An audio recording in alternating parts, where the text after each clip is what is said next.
So when you guys heard that this was going to be the theme for the day, when you first heard about this thing, how many of you had a response that was like this or something like this?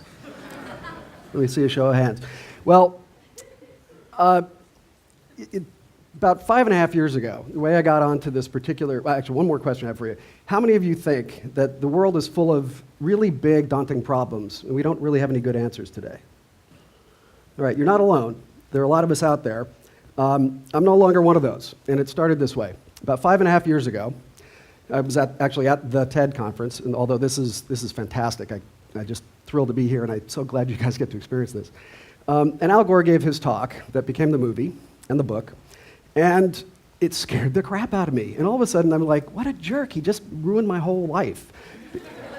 Because up until that point, I thought climate change was way in the future, but in fact, it's happening now, and I felt really compelled to want to do something about it. So I said, all right, I'm going to get into clean energy. I'm going to drop out of whatever I was doing, which was digital media and entertainment technology, but I had no idea what clean energy was. I didn't know what it looked like, smelled like. It smells a little bit like this now. But that didn't really stop me, because somehow I knew that there was something out there and I needed to be a part of it. It was really deep inside of me, and so that's going to be one of the key messages of this talk today. And today, this is a personal story of change and triumph. I completely changed my life, and I will be showing you that we have created and figured out how to make a direct replacement for gasoline from renewable resources, and we can do it at prices that are cheaper than gasoline. I'd like to hear, thank you. You guys are the first people who are ever going to see this, and you're going to learn a little bit about how we did it. Not too much, because I can't divulge all of it, but it's pretty exciting, and I cannot tell you how thrilled I am to be able to finally share this with you. So it started with this problem, fossil fuels. And how many people here have ever drilled for oil and gas or tried to mine for coal? Actually, we have one person here, maybe two. That's surprising. Fossil fuel energy is so energy dense, you have no idea. You can pick it up anywhere in the world, transport anywhere else, process it, use it for energy, and still have plenty of it left over. And in renewables, whether we're talking about fuels, using sugar or plants, it's what I call fluffy energy. You can't move it very far. Once you make it, you got to use it locally. It's a whole different paradigm, a different problem, and nobody really understands it. And when you look at specifically gasoline, in this country alone, we use 138 billion gallons a year. That's a number I can't even count to.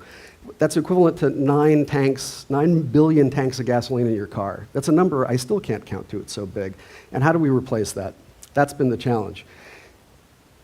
This wise man once said, when he was trying to solve some of the world's largest problems while he was president, he'd form a team of people with different disciplines, and they'd start with what they did know, and they'd write that down, they'd talk about it.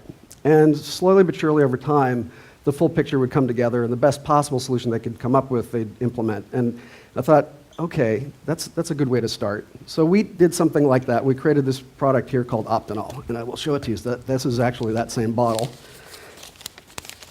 It looks just like water, but in fact, this thing has all the properties of gasoline. In fact, almost exactly the same, except that it burns cleanly. And in fact, it has many properties that are better than gasoline. You can run it in every vehicle we've ever made, from the Model T forward, so we have none of those issues. And this is going to be a game changer in our world. We're actually going to do something that really makes a difference. And that's something that I want to make sure you guys all understand. Every single young person here and all the old people up there, everybody can do this. Because 5.5 years ago, I had no idea. I'd never made fuel before. I had no idea what I was doing. But today, my name is on the patent for that technology. And it's not because I'm particularly extraordinary. I would like to believe that's true. It's because I wasn't afraid to try. And I think that's a really critical thing. Even when it's hard and you don't really know where you're going to end up, sometimes you don't even know how to start. You've got to just dive in and figure out how to do it. So Optinol is effectively gasoline made from sugars. And it could be beet sugar, sugarcane molasses, cellulose, sugars from any kind of plants that we can figure out how to get. And we've got lots of plants that effectively made up of sugar, so we can actually do this. And it did start with teamwork. So we put together a team of biologists and chemists and chemical engineers and salespeople and marketing people and finance people. And we collaborated on this. And it started out with the first thing, which was a little bug we call Opti, that takes the sugar in and makes fuel. We started the standard way. We have little fermenters. It's just like making beer, except for making fuel. And Then it scales up to the next level, which is a slightly bigger vat, and we're making more fuel. Then we started scratching our heads and saying, well, how big a vat do we need, or how many big vats can we make realistically to make this stuff, because this is normally done in a batch process today. And we realized that that was going to be a problem, and we started scratching our heads, and the big aha moment was, instead of batches, continuous process. So this is a first stage column. It's filled with some ceramics.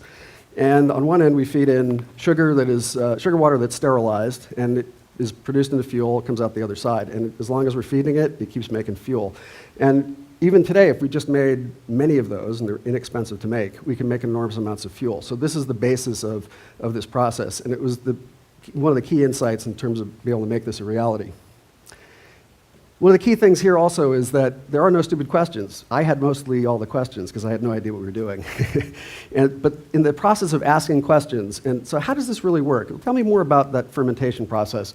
It helps the people who think they know what they're doing actually try to teach you, and in the process they learn things. And I also asked the questions that had to do with the market requirements. How do we roll this out and make a lot of it, and how do we finance it? And those kinds of questions lead to insights and innovation. And so even if you think you don't know much, or sometimes if something seems really obvious to you and you figure everybody else must know, you'd be surprised how often that is not the case, and that your contribution is asking that question, and it sometimes unlocks something enormous in somebody else, which has happened many times in our process here.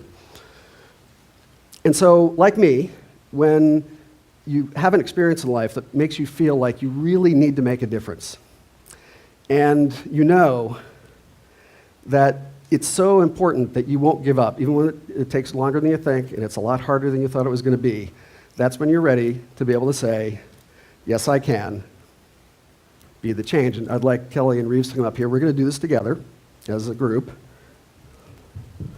In English, or?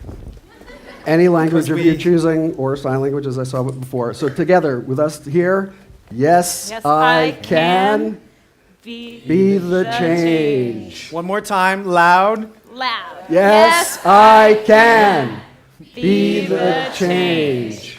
Thank you very much.